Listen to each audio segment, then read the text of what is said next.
welcome to episode number 45 of the Canadian Prepper Podcast, recorded December 11th, 2019. My name is Eric. I'm the host of the show. I'm based in Southern Ontario.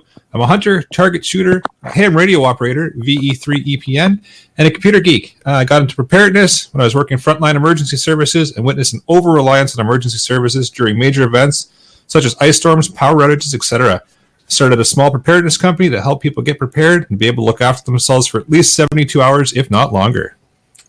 My name is Ian. I'm a hobby farmer. I live on, so I just said that, small hobby farm in BC. I'm an outdoor enthusiast, sport shooter, reloader. Yeah, whatever. We'll scrap that that one. Like the allow myself to introduce myself? Exactly. It's like Austin Powers, but way better. How about we say that again so we can just edit that one out?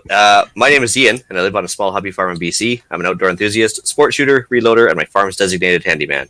I'm not editing it, by the way. You better.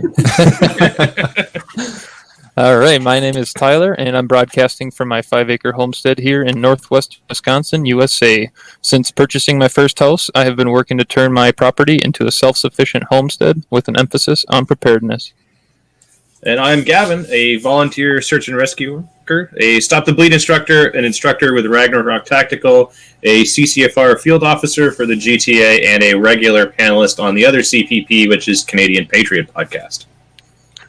And if you guys want to help support the show and keep the Canadian Prepper Podcast on the air, you can buy a Canadian Prepper Podcast t-shirt at rapidsurvival.com. All proceeds help keep the lights on and the backup generator fueled. And if you're enjoying the show, and I don't see how you couldn't, please take a few minutes and like us on Facebook at facebook.com/Canadian Prepper Podcast, and also submit a review in iTunes.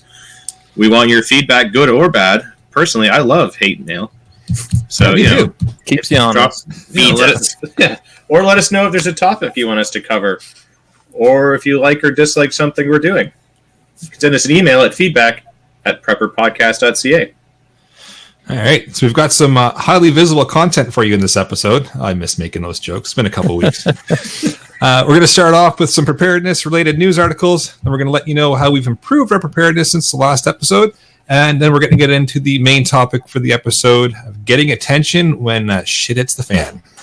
Right on. So, into the news. I got a little article I threw in there in the show notes. It's actually pretty funny because the guy is, by trade, nothing to do with guns. He is a statistical analyst, should I say, and he basically made a case for owning guns and being prepared for emergencies just by using mathematics based on revolutions and how many countries there are in the world and over the last 200 years and stuff. And he made a very mathematically strong case for firearms ownership and preparedness. So I thought it was just it's about a 5-minute read, but worth your time. And it's very well done. Huh. Very nice. I've got one here. It's about a week or so dated now, but still relevant. FBI warns about smart TVs. So if you've got one of those smart TVs kicking around your house, they're talking about the ability of hackers to gain access to them, turn the camera on, see what you're watching, and more importantly, use it as a launch point to gain further access into your home network. People don't tend to secure those types of devices. They just plug them in, connect them to your internet, and just walk away from them. People that have some nefarious thoughts about what they're going to do with your network and use that as a launching point. So keep that in mind and make sure you update them, and maybe listen to the internet safety episode a couple episodes back as we talk about that kind of stuff. But just don't do it from your smart TV until you secure it. Yeah, exactly. Well, yes. I mean, does anybody still believe that Siri's only listening when you start saying, "Hey Siri"? No. So same thing. I'm sure your smart TV is listening all the time too. So I mean, if you're starting to get a live audio feed from your house, that's a thing.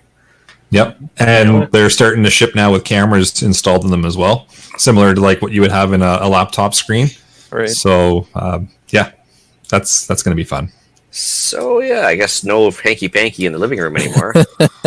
Well, you know, unless you want to be a movie star, I'm just saying. Yeah, you're going to have to start a Patreon for your smart TV, I guess. A firewall access or something. Yeah, sure. Why not? I've got another one here as well. Restoration efforts are underway after high winds knock out power across the Maritimes. So this is from December the 10th, so a little bit more recent. More than 60,000 homes and businesses across the Maritimes were without power Tuesday morning as a storm system bringing high winds and heavy rain swept through the region. So just another good reminder to have your go bag or your 72-hour bag ready to go, because you never know when Mother Nature is going to take out the power. Yeah. So that's what happened to Hughes. So I was wondering about that. Yeah. It may not be a go bag so much as a stay home bag, but the theory is still sound. Yep. Right. Yeah, I just pulled the article off the web here just a few hours ago, actually. It says on Wednesday, the House passed the National Defense Authorization Act, passed in a 377 to 48 vote. So one of the main things this bill did was created Space Force. I've heard quite a bit about that. A little chatter about that in the news the last year or two, well, I guess ever since Trump's been in office. And according to the article, that was one of the big things he's wanted to push through since being president. And it sounds like they're kind of lumping it in with the Air Force. It's an interesting article to read, but the biggest thing with that Space Force is aimed at protecting the U.S. space assets from threats in Russia and China. Well, anti-satellite technology is a thing already, so... Yeah. And comms and GPS and everything else rely on it, so...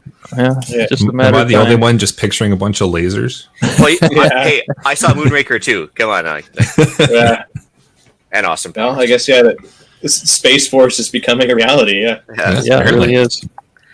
Can foreign nationals sign up for Space Force? Asking for a friend, yeah. I am not sure. I also have a friend who's curious. Yeah, get your 40-watt plasma rifle in the 60 kilowatt range or something like that. There you go. Yeah, why not? Yeah. Yeah, I mean, someone's got to stop the bug menace. Really, good bug's a dead bug. That's what they say. Oh boy. Shall we move on to what we've done lately for our preps? Yeah. I think you repeated yourself there, didn't you? Did I? No, I don't think so. Oh, okay. That's only you. It's only you. Oh, sorry. We'll play back the tapes later. Yeah. So for myself, I met up with Alan, exchanged some comm gear for a shotgun, and if you listen back a couple episodes, you'll hear him talking about that, because I haven't been on for a few episodes. Which you then promptly sold, right? Of course, yes, absolutely. Yeah. To Mike. I went boating. It fell off. Yeah. Then a week or so after that, I met up with Alan again. We had a coffee, and another swap, which I'm not going to talk about. And got my go bag all swapped out and over to some winter gear. And besides that, it's been spending time with the little guy and bouncing all over the place for work. So finally made it back. All right. So myself, it is actually a repeat of last week, but it's true. I sent another 20 birds to the chicken processor this week. So part of the fleet reduction program, so to speak, we've knocked down 40 birds in the last 2 weeks. So lots more dog food, chicken stock, everything else coming our way. Just because we've got too many useless eaters that aren't laying anymore. So we decided to take care of that. Reloaded some 9mm, repainted some hand tools that were starting to rust in the rainy season. Nice. So I had to kind of take the wire wheel to those, give them a repaint. And yeah, weirdly enough, I've got an offer on the books here for a free 200 liters of diesel fuel. So I might be able to pick that up. So Can't be free. Free is good. I'll take it. Yeah, for me, I did actually make it out Black Friday shopping. We kind of joked about that on the podcast last time, but got myself a new kind of winter get-up, new pair of spare boots, winter jacket, bibs, hats, gloves, got all that good stuff. And good thing I did, because we've gotten quite a few snowfalls since the last podcast here in Wisconsin, so plenty of slow commutes and snow plowing, shoveling, and all that to keep me busy. It's also been brutally cold here, especially the last 3 days. It was minus 18 Fahrenheit, so minus 27 for you guys up in Canada there, just this morning. So, been fighting that. It's a little chilly. Yeah, definitely a little chilly. And then other than that, I've been kind of working on clearing out the house and the shop. So one thing I did, I had an old mini lathe and mill. I'm actually a machinist by trade, so I bought that around this time last year and planned on using it for some smaller projects, and never really did. So I went ahead and moved that down the road, worked out a pretty good trade deal, and made a few new additions to the gun safe. And another thing, I used to be into truck pulling. Do you guys do truck pulling, tractor pulling up in Canada there? Or? Oh yeah, I'm a small engines distributor, so I've sold a few engines to some guys that do that. So okay, yeah, I used to have a 98 12 valve Cummins, and I spent quite a few years through college building that into a pulling truck, and doesn't really serve a purpose for me anymore. So went ahead and parted ways with that, and was able to improve my financial preparedness quite a bit doing that. So, been a good couple weeks. Nice. Cool. Nice. Yeah, I got out on the weekend with my search and rescue group. We did a little bit of a skill share where I got up and talked about how to you read a compass and use ranger beads, because some of the guys didn't know.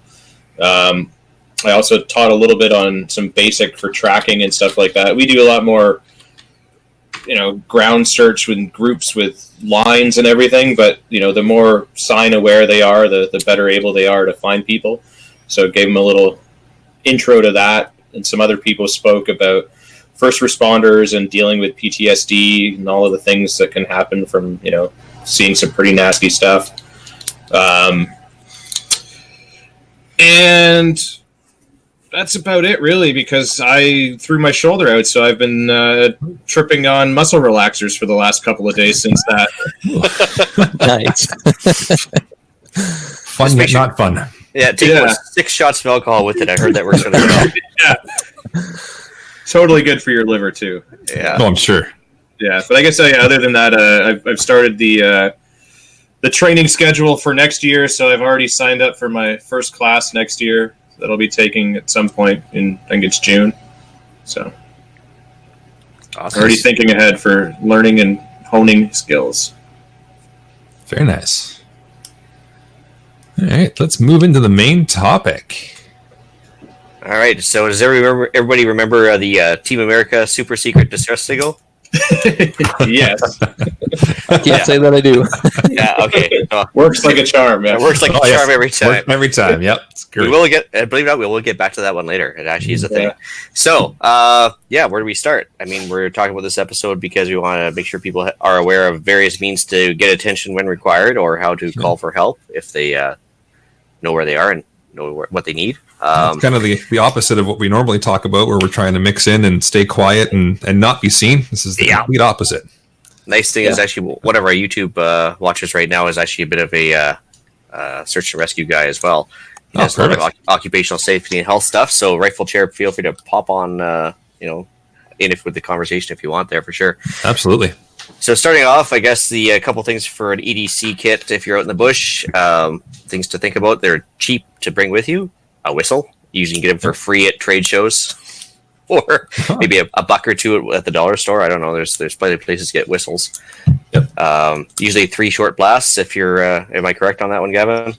Yeah, I mean, basically anything in groups of 3 is good for signaling, and is kind of the universal standard for "help me, I'm lost." Yeah. Yep. Those little air horns, you can get those for if you're using a jet ski or whatever. You can get them onto your life jacket. They're only about this big, and they come with kind of pre-charged little air horn things. I mean, that's another thing you can throw in your bag. That's much better than you trying to yell your way out of a situation, or you don't have a whistle handy. You want to use something a little easier. The air horn's pretty cool. And nice and loud. Yeah. Yeah. Bear bangers. So bear bangers are a thing. They usually come in little flare launchers like this, which are like the pen style. They're about this big. They go up about 100 feet, then let off a little bit of a charge to it's about the same volume as a rifle shot, I'd say. Yeah, like a give or take. Yeah, it's pretty good. So they do scare away bears, but they also do draw attention to you as well. So that's a thing to think about for wildlife protection, or at least deterrence, and getting attention. 2 birds, 1 stone there. Yeah.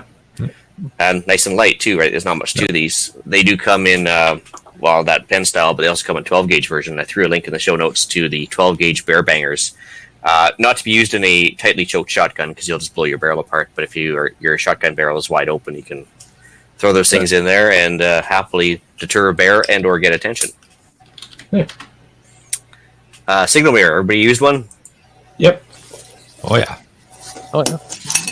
Got a little compact one here made out of a set of dog tags. Oh, nice. Decent. Usually the deal is with most of them is you'll usually have a hole to use as an aiming point. Yeah, there you go. And usually use the sun to reflect it, or if worst case at night, if you have a bright enough light, you can still use that too. But the whole idea is that you want to flash it over whoever you're pointing at a few times to get their attention, because the bright flash will usually get their attention overhead. Do you know the trick about using your fingers to aim it? No, please feel free. So, one of the things that I've learned is you kind of hold your fingers up like a V, and that's your aiming point. Yep. And then you sort of put the thing or the person that you want to hit in that, and then you kind of flash the mirror, and then you'll see it light up your fingers, and then you know that it's pointing in the right direction. Rather than just trying to, like, you know, if somebody's like 100 meters away, you're like, I think that's in their direction. I don't know. By guessing, by golly, yeah. You'll know for sure that it is. But yeah, the little one that I have actually has a little infrared sticker on it and like a reflective material sticker on it as well. So it's a kind of a neat little tool. Nice. Oh, yeah. I mean, they've been known to get the attention of search and rescue people on the ground, airplanes from the air, everything else works very well. Or if you get a decent compass, that should have a mirror on it as well. Yep. A much larger mirror. Like, I mean, my compass has a pretty substantial sized mirror on it. So that. Oh, yeah. That'll do the job. Yeah. Comes in handy. Please don't use laser pointers to get pilots' attention. No, terrible idea. Oh, yeah. It's also a crime in Canada, it turns out, too. Mm-hmm. Sure is. Oh, they'll find you that way. Yeah. A little crazy that way. Radios. I suppose we just go delve off into that one because it's kind of a prepper thing as well. Oh, yeah. Guys, Eric, you're the ham guy, so you can talk about that. But obviously, CB is a way to go. We can start off with frequencies for that one if you're using a CB radio. You'll find a lot of bush vehicles have that, bush buggies, Jeeps, whatever. Channel 9 is the emergency frequency.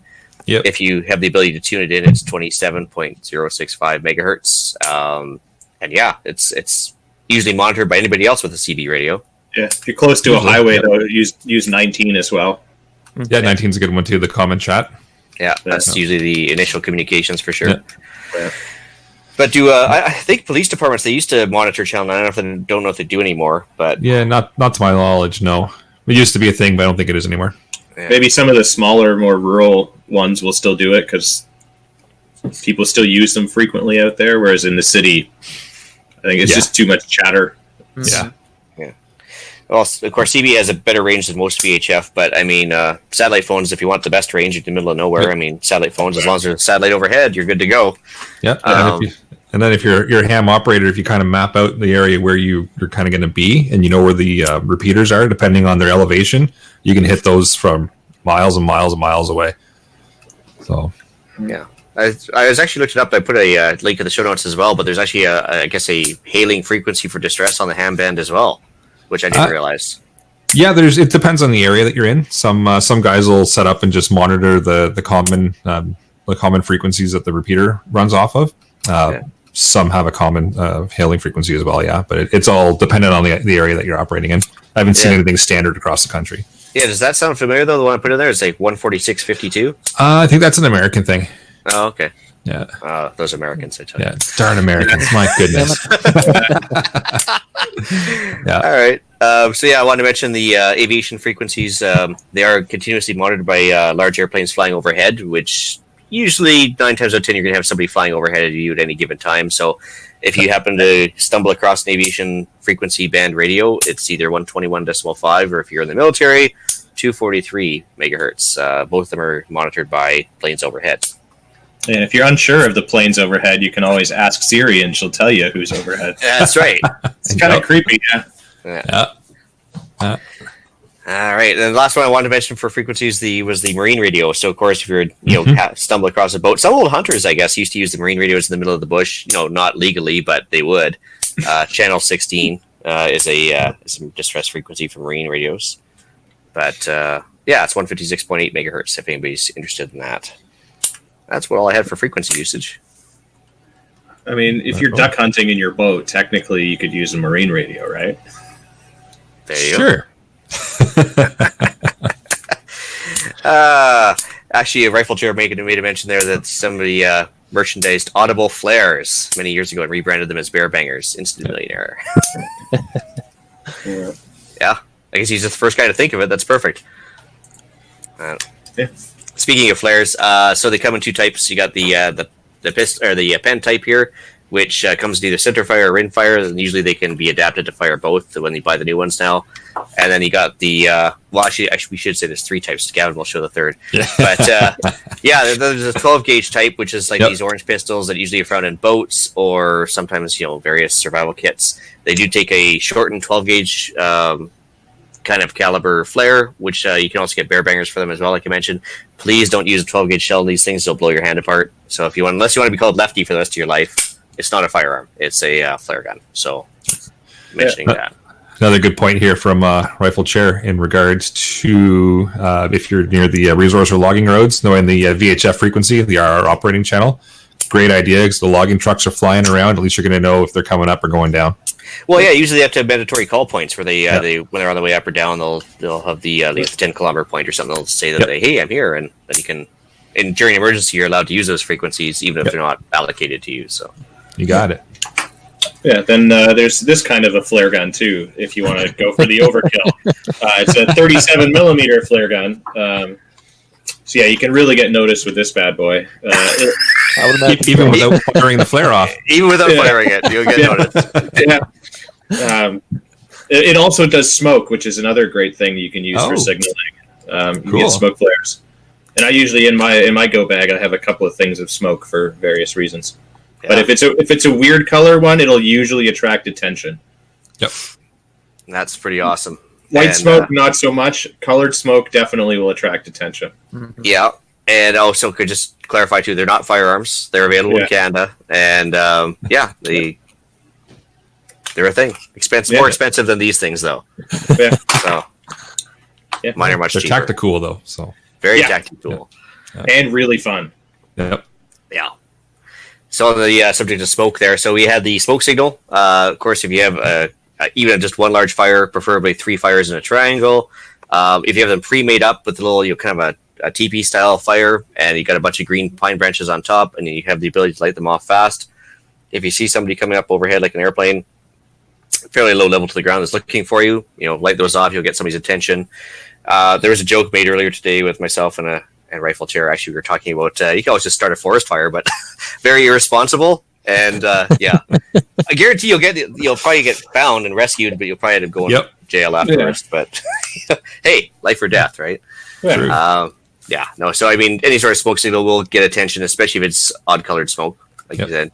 You mentioned the smoke flare. I was thinking the smoke grenade because airsoft people use smoke grenades. You can buy them. I think they're only about $20 a pop now. Oh, they're less than that. They're a couple of bucks a piece. Yeah.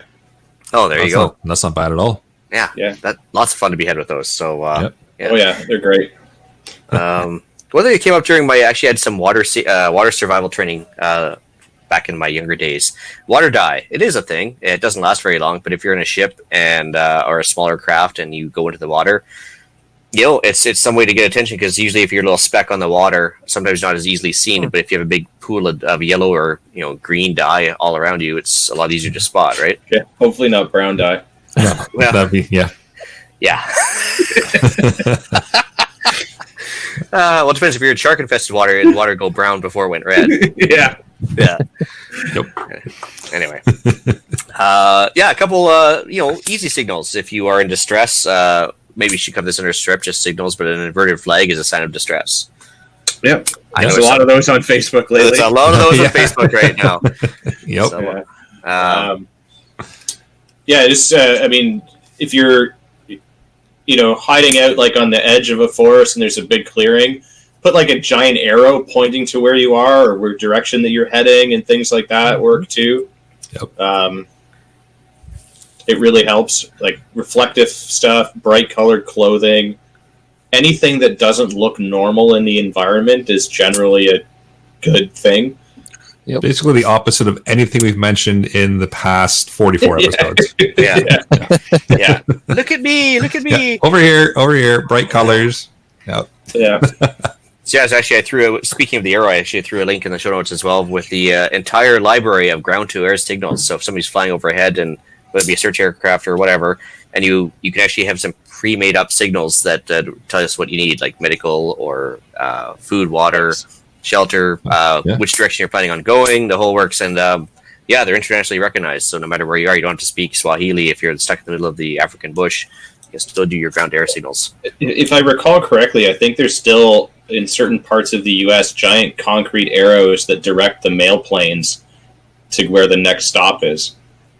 Really? Not that they use the arrows anymore, but like they just haven't got rid of them. So back when they were using like crop duster style planes to deliver the mail, and their navigation technology was pretty mediocre.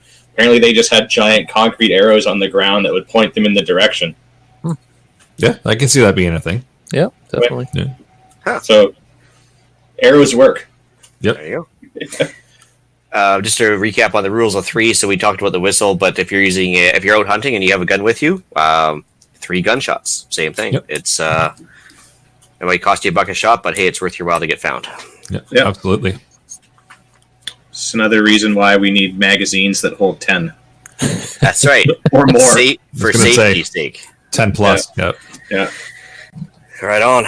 Back to the Team America thing. If you're in the water and you're in distress, you can wave, and it doesn't mean you're saying hello. It actually, it's a sign of distress as well. So you can get them attention that way. So Yep.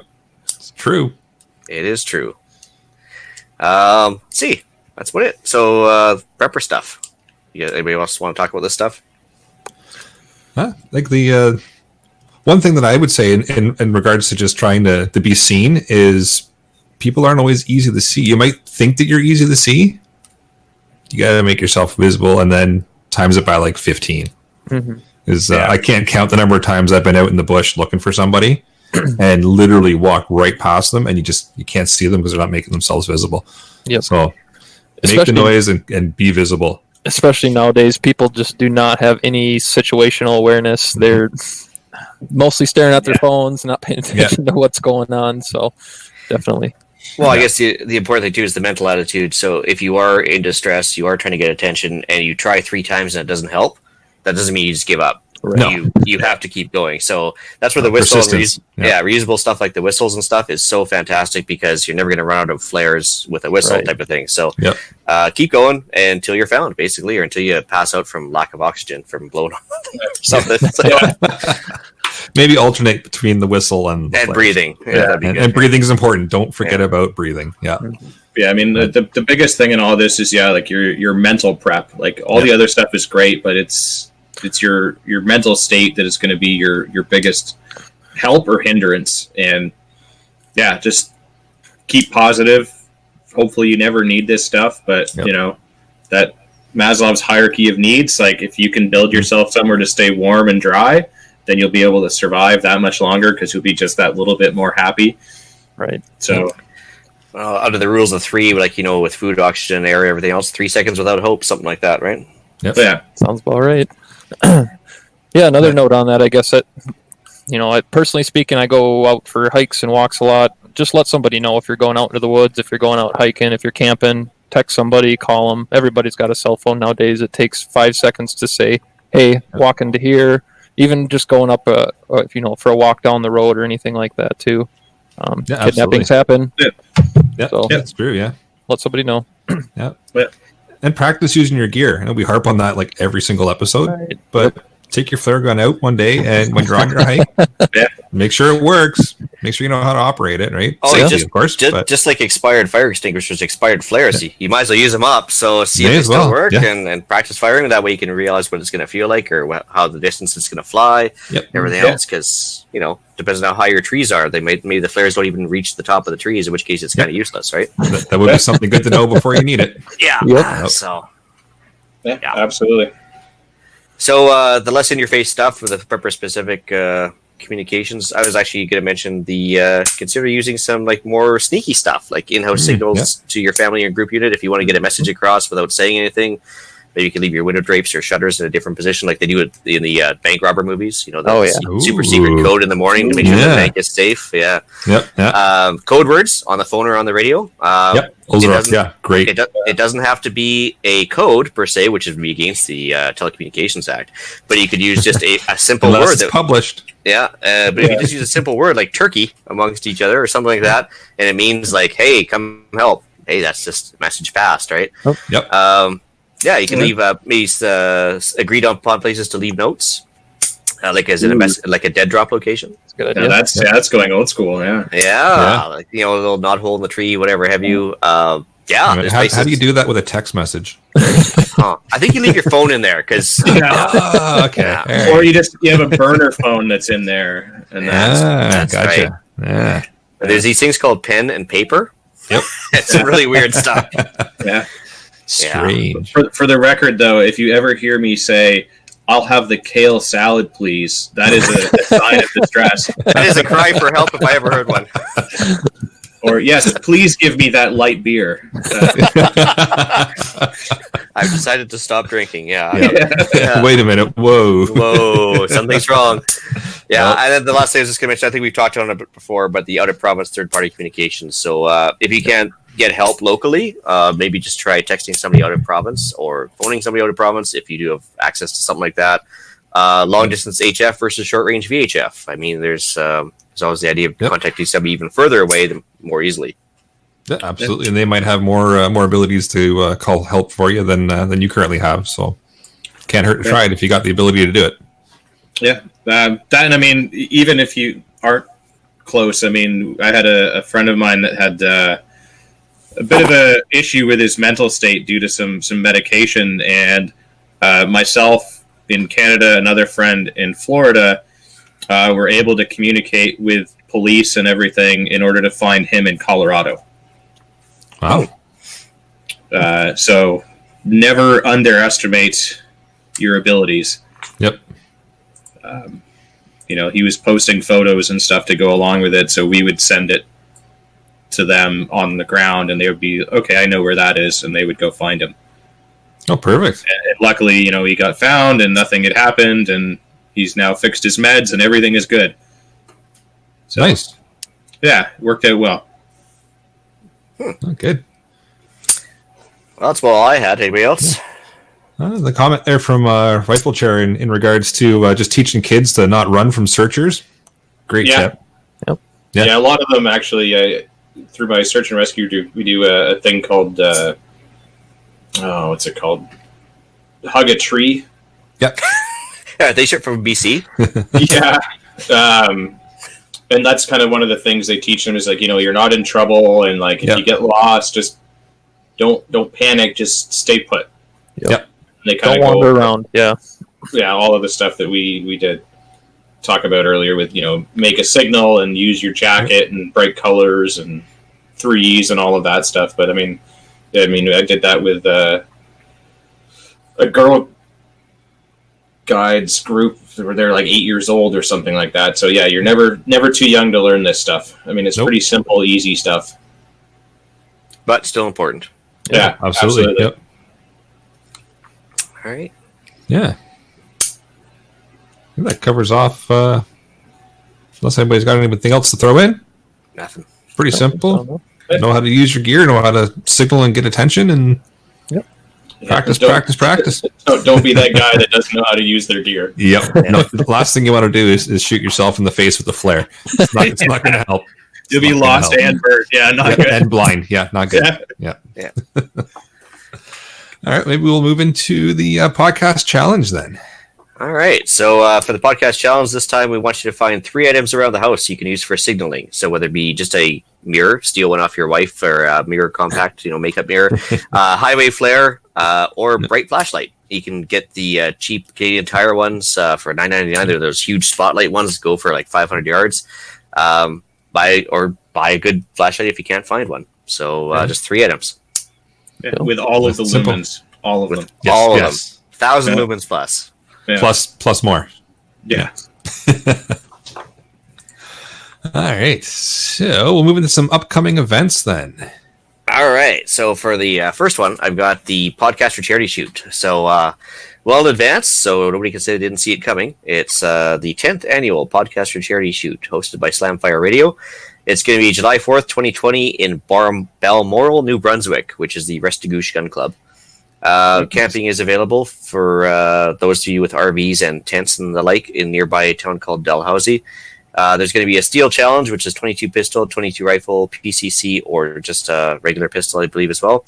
There'll be a steel pistol bay with steel reactive targets, a trap/skeet fun shoot, and you can actually challenge other podcasters to a little shootout for money. And, of course, all the proceeds go to the charity, which is to be determined yet. I haven't been told exactly what the charity is. I'm sure it'll be a good one, just like last year was a women's shelter. And just found out that somebody on this panel may be offering a Stop the Bleed class. Ooh. Yeah. Nice. Yeah. That's true. I will be offering a Stop the Bleed course for anyone that's interested. It'll probably be $40 like last time. All of the proceeds will be donated to the given charity. So, yeah. That, and I also heard that with the fun shoot, you'll be able to call out Trevor specifically. Oh. I believe. But I would just get embarrassed then because I'd be like totally destroyed. But yeah, but if you feel like it, you can. You'll be able to. I mean, with him, everything is a contest, but, you know. Yeah. I get it. Yeah. Anyway. Another event we've got coming up, the annual Preppers Meet is coming back up. So it is the second week of July in Desboro, Ontario. So that's just out Owen Sound Way. We'll give you some more information as stuff starts to pop up on the website. So I'm sure they're already busy in the background organizing and planning it and stuff ready. So that's coming up soon. Yeah, I sent a message to Jay about that, and he said that he'll have more information momentarily, but I just want to start getting people in the mindset to get that kind of week set aside. He might even come on the show and give us a bit of a rundown on it. Nice. Closer to. Good. Yeah, we were hoping to get him on last year, but didn't work out. But hopefully this year we can get him in. And it's a great gathering, and hopefully I'll be able to make it this year. And it's a good weekend. Lots of good info. Lots of good people. A couple of wobbly pops, of course. And it's a good time. Cool. Yeah. So let's move into some shout-outs. Anyone, Eric? No, not this time around. All right. Actually, well, he showed up and did some comments, but I was going to send a shout out to the YouTuber called Rifle Chair, who has a massive YouTube channel with lots of watchers and subscribers and stuff. And he's got, if you're interested in military surplus rifles at all, like that, this is the go-to guy. So, check out Rifle Chair on YouTube. Nice. I'll have to check him out. It was nice to find out he's a listener. That's a bit of a pat on our back. It's actually pretty cool. Yeah, I'll take it. Yeah. Did we get a 5-star review from him? Not yet, but he is listening, so I'm sure it'll happen. Yeah. Impress him, and then we'll see, right? Yeah. I mean, he's like, you guys are amateurs, man. Here comes the 1-star. Yeah. Yeah, that's all right. If you earn that 1-star, honestly, it's like a badge of honor. Yeah. Well, we've got one, so we can use a couple more, I guess. Yeah. Oh, yeah. That's good point he brought up at the end of the show here. The more gear the more you know, the less gear you need. Yeah, It's true. Very true. All right. Gavin, you got anybody? Not specifically, but I guess if anyone listening is going to be at SHOT Show in Vegas in January, come find me. I'll be there. Ooh. Awesome. Or if you have anything you want me to check out for you, email the show. Yep. Good deal. Yeah. Tyler?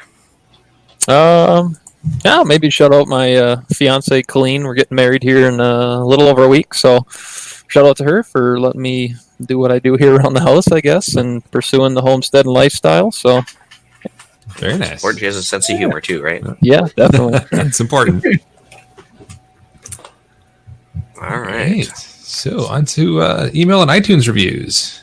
All right, Eric, you want to take the first one there? Yeah, sure. So this was from Alan, but he couldn't join us this evening. Something about some high heel shoes, I think. Again, Something like that. Yeah, something like that. Who knows? Yeah, it is what it is. But he says here to help clarify for Ian to reinforce what Alan said. The gauge number reflects how many sheets or layers of steel stacked to equal an inch. So 8 gauge is 8 sheets of steel an inch. 12 gauge is 12 sheets of steel inch. 20 gauge is 20 sheets of steel an inch. And so I'm assuming that's talking about the hollow doors from last episode. Yeah, so basically, I think that was the higher the gauge, the better the thick, or the better the toughness of the door. So a 20 gauge door would be best, unlike your shotgun, which higher the gauge number, the smaller the shotgun. So anyway, so that's from JN. Let's see here. I guess you might as well get the Goso grill review. You've been waiting for that one. Yeah. So Traveling Prepper gave us the review for the Get Out Stay Out grill that he won in the draw a couple episodes ago. So that was at least 5 or 6 episodes ago now, I think. Yeah. So he's got written here, went out for a day trip in the mountains, tried out the grill, placed it over an open fire, and cooked some sausages and boiled some water in a kettle. It started off taking a while to cook as the folded out profile is fairly high over the flame, so proceeded to fold it to half setting to get closer to the fire and cook faster. Gloves are a must as it gets very hot, obviously. It can be slightly tricky to readjust the upper deck as it's a bit stiff. And when open flame beneath, it can be a challenge. So best to set up the way you want before going on the fire. Good tip. Everything cooked well, and the grill served as a nice platform to use. After use, there was a significant amount of soot on the bottom, like any item with the open fire use, but cleared off fairly easily with a towel and a napkin. Packs down conveniently small, and the accompanying carrying bag is nice to contain the soot from your vehicle. Overall, I'm pleased with it, and look forward to many more outings with it, the Traveling Prepper. So I'm glad to hear that he enjoyed it. Yeah, he sent me some pictures. They were pretty cool, and it's nice to do the trick. So, and it's a good sized fire underneath it. I was actually surprised how big the fire can get. So it'll definitely cook stuff well. Good. Awesome. Gavin, you want to take the next one?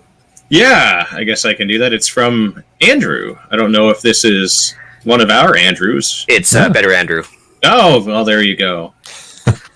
In that case, I won't make fun of him. Yeah. But Better Andrew says, great bunch of people who really know what they're talking about. I really love how they keep everything in the realm of possibilities, with the occasional zombie joke. Keep up the great work. Well, the zombies are coming. Yeah. Thanks, Better Andrew. Well, and actually that article I mentioned up top with the mathematical possibilities, he lays it out for you. He lays it out for you.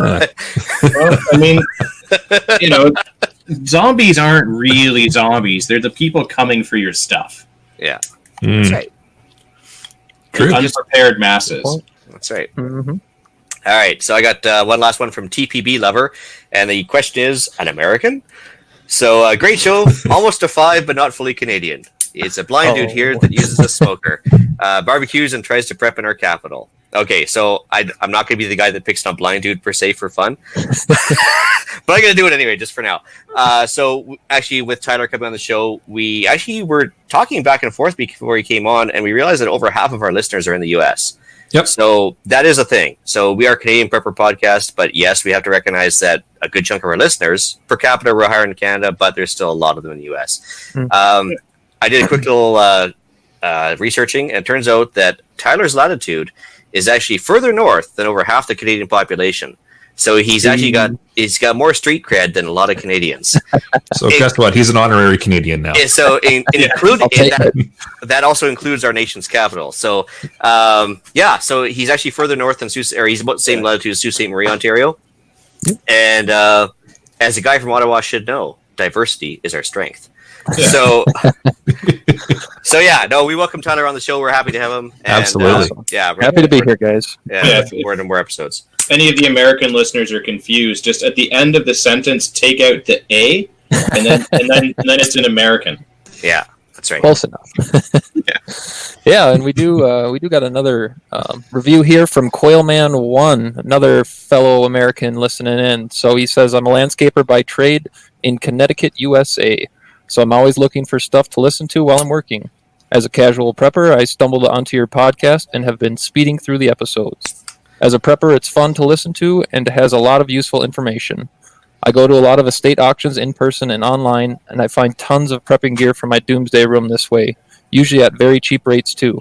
Haven't heard you guys talk about that yet and thought your listeners might like that tip.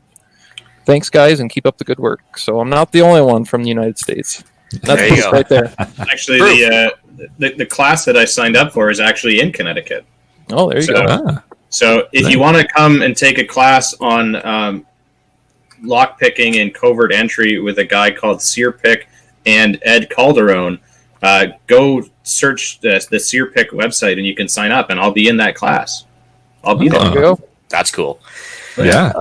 You mentioned the estate sales. It's actually kind of funny because where I live, it's like the basically retirement capital of Canada because of the warmer climate, and there's no snow and all this other stuff.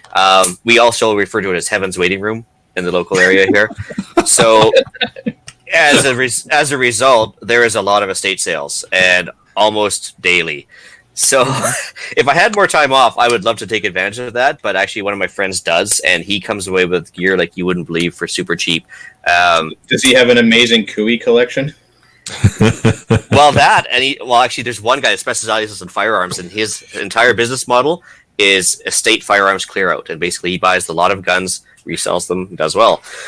There's another guy, his nickname is Five because he gets everything for $5, whether it be a jack stand for a truck or like, a mill or whatever. $5. And because usually what happens is the grandkids come over, they want to clear out grandpa and grandma's house in a weekend and get back to Vancouver so they can be done with it. So yeah, we get a lot of that here, and it is crazy the deals to be had. So anyway, that is a thing. I just like that he has a doomsday room. Yeah, no kidding. Yeah, that's pretty good. Things to aspire to, yeah. Doomsday room is now on the list. It's gonna have computer monitors and like a countdown clock, and bunch of ham radio gear, real-time missile tracking over the continent. Oh yeah. Absolutely. Yeah, we're gonna have to start working on building and designing this over the next couple episodes. All right, with that, I'll bring episode 45 of the Canadian Prepper Podcast to an end. You can find the podcast on iTunes, Podbean, Spotify, or your favorite podcast app. Please help us out. Take a few minutes and submit a review. It helps other people find us. You can also find us at prepperpodcast.ca and, of course, on Facebook. Oh, I guess I'll cover this one. We record these shows on StreamYard. If you want an early peek at the shows, please subscribe to the YouTube channel Canadian Prepper Podcast and click on the notifications tab. This gives you alerts when we're going live. I'll get Gavin on that one. Oh, hey, never mind. Tyler.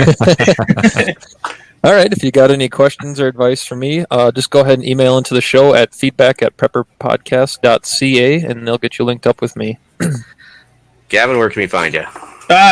You can find me with ragnaroktactical.ca. You can get some first aid supplies there. You can sign up to take a rifle class or some first aid training, stuff like that. Or if you want, you can follow my personal adventures through doing weird things on the internet at Instagram under urbex_GTA. Right on. Awesome. You can reach me directly by emailing me at the islandretreat@gmail.com. You can also find me on Canadian Patriot Podcast with Gavin, also available on iTunes and YouTube. But you can find us discussing more government waste, swirling off on the odd firearms-related banter, especially talking about gun bans lately, and exposing the daily loss of freedoms we're definitely facing now. Yeah.